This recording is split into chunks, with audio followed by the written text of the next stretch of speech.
Good morning. It's July 3rd, and we are in Second Kings, and I'm going to be concentrating on chapter 23.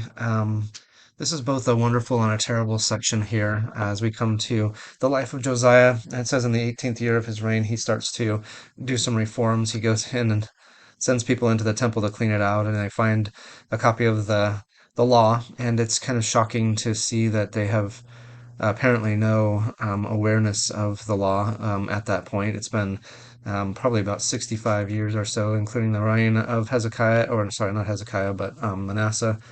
Although he repented at the end of his life, according to Chronicles, it still is a devastating time for Israel's history after the good King Hezekiah, and they fall back into idolatry in the southern kingdom of Judah.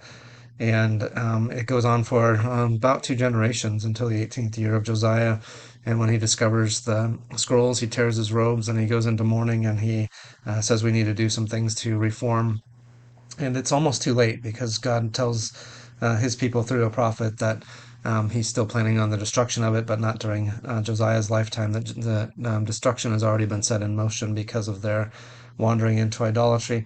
But still, the king, verse 4 of chapter 23 says, the king ordered Hilkiah the high priest, the priest next in rank, and the doorkeepers to remove from the temple of the Lord all the articles made for Baal and Asherah and all the starry hosts, which seems unbelievable almost that they would have these kinds of things right inside the temple to the Lord.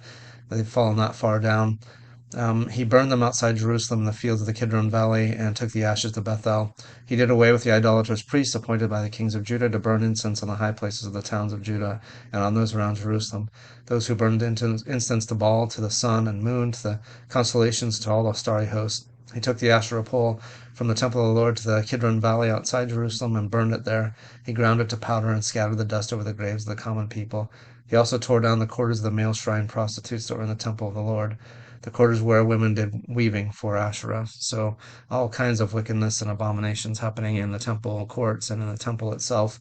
And Josiah brought all that out and cleansed the area from that. And he doesn't stop there. He actually goes out to the rest of Judah and even into parts of what had been Israel. And he does a lot of reforms in those places too. So we're thankful for somebody like Josiah who would come along and do that.